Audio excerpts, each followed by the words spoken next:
ce matin.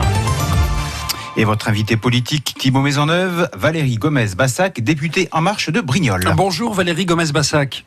Bonjour. Merci d'être sur France Bleu Provence. Emmanuel Macron doit renoncer ou pas au prélèvement à la source ? Non, je ne pense pas qu'il soit nécessaire de renoncer à ce prélèvement à la source. Il le soutient moins que ces derniers temps quand même. Non, il y a juste une remise peut-être en cause de l'agenda. Mais sur le principe, pour l'instant, il n'y a pas de remise en cause. Et vous pensez d'ailleurs qu'il faut donc remettre, et c'est ce qu'il pourrait annoncer, remettre en cause l'agenda, de repousser en quelque sorte la réforme, c'est ça serait du bon sens ? Oui, ça serait du bon sens si nous ne sommes pas sûrs de toutes les conséquences techniques, de tous les problèmes techniques que cela pourrait engendrer. Il faut vraiment qu'il n'y ait aucune difficulté sur la mise en place de ce prélèvement pour le mettre en œuvre. Donc si problème il y a, il vaut mieux remettre un peu au niveau de l'agenda. Bon, et on aura la réponse bien évidemment aujourd'hui, sachant qu'en effet, il y a eu beaucoup d'incidents techniques lors de la phase de test. Valérie Gomez-Bassac, lors d'une réunion de travail à la gendarmerie de la Roquebrussanne, il y a quelques jours, vous avez fait quand même cette déclaration qui n'est pas passée inaperçue. Vous avez dit que vous étiez pour le retour des maisons closes, interdites depuis 1946. Pourquoi cette prise de position, Valérie Gomez-Bassac ? Alors tout d'abord, je tiens à vous remercier de me faire intervenir sur ce thème parce que c'est vrai que c'est un titre qui a fait le buzz sur Varmatin. Ouais. Tout d'abord, c'était dans un contexte, c'est-à-dire que je suis sur une circonscription qui est rurale et où la prostitution est de plus en plus présente avec des jeunes femmes, très jeunes femmes, qui sont sur le bord des routes, quelle que soit la saison, c'est-à-dire dans la neige ou sous une chaleur terrible, et qui sont à proximité de rien. D'ailleurs, il n'y a aucune commodité. Le long des routes. Et personne n'en parle, voilà. Donc c'est ça qui me gêne, c'est qu'il y a une hypocrisie totale par rapport à cette prostitution.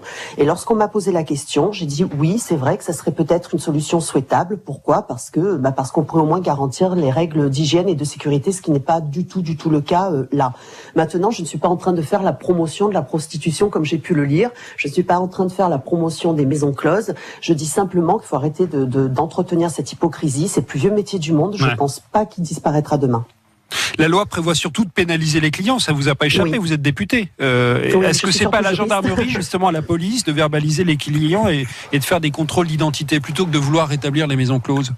Alors, il y avait une volonté, en effet, de changer un petit peu les choses en s'attaquant aux clients, et je pense que là aussi, la solution n'est pas là.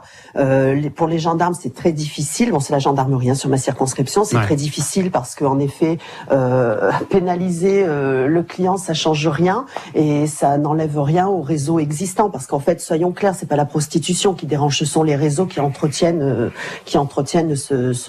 cette activité. C'est ça qui est embêtant et surtout les conditions dans lesquelles ces filles l'exercent. Et les maisons closes, donc ce serait une manière finalement d'empêcher ces femmes de se prostituer, certainement pas. Enfin, peut-être qu'on ne les verrait pas le long de la route. Ça changerait le lieu uniquement, mais ça n'enlèverait rien au réseau. Donc c'est pas la solution en tant que telle. Ce qu'il faudrait, c'est sans doute instituer un contrôle au niveau des déclarations. Il faudrait que les filles, comme en Allemagne, et les femmes puissent se déclarer leur activité, être suivies au niveau de la santé, au niveau des MST, etc. Et qu'on puisse surveiller qu'elles exercent dans de bonnes conditions. Mais encore une fois, je n'en fais pas la promotion. En Allemagne, ce système-là fonctionne assez bien. Ouais. Nous, elles sont laissées complètement dans la nature. Et puis, c'est la drogue, les réseaux de drogue qui sont derrière. Et puis, c'est la violence. Et moi, ça me dérange. Ça me dérange de le laisser. C'est un dossier que vous voulez défendre auprès de vos collègues députés, auprès du gouvernement, pourquoi pas, et faire pourquoi pas une proposition de loi à ce sujet ? Je vais être tout à fait honnête avec vous, je ne l'avais pas du tout envisagé, mais aujourd'hui, quand je vois les attaques dont je suis la cible, eh bien oui, je pense que je vais m'occuper de ce dossier.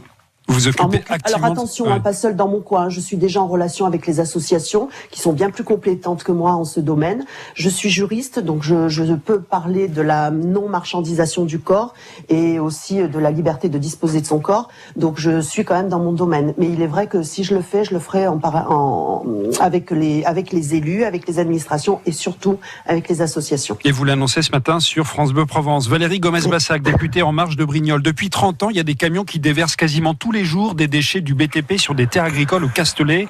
Vous connaissez ce dossier par cœur, tout le monde le sait, il y a eu des manifestations, vous y avez participé, c'est un vrai scandale, ces décharges sauvages, sauf que ça fait encore une fois 30 ans que ça existe et personne ne fait rien. Est-ce que vous pouvez nous dire oui ou non si cette décharge va fermer ? Alors, j'ai peur de m'engager et de pas tout maîtriser, mais au jour d'aujourd'hui, je peux vous dire que Oui, j'ai bon espoir qu'elle ferme dans un temps très court. Pourquoi ? Bien parce que j'ai activé tous les acteurs. Il ne vous aura pas échappé que je ne suis pas du tout soutenue par les élus. Je vous rappelle que cette décharge est sur des terres qui ont été mises à disposition par le département, sur lesquelles devaient être plantées des vignes et des oliviers. Donc vous parlez des élus du département, c'est eux qui vous soutiennent pas, c'est ça ? Comment ? Et quels élus ne vous soutiennent pas ? Ah bah aucun. Ouais. Aucun. Je veux dire, j'étais seule au moment de la manifestation. Personne n'a dénoncé cette décharge avant moi. Et quand vous regardez tous les reportages qui ont été faits, vous n'avez jamais vu un élu. Donc c'est quand même gênant parce que tout le monde admet, enfin en tout cas les administrations admettent que cette décharge est bien illégale. Comme je l'ai dit, qu'on me prouve qu'elle soit légale et j'arrêterai de suite.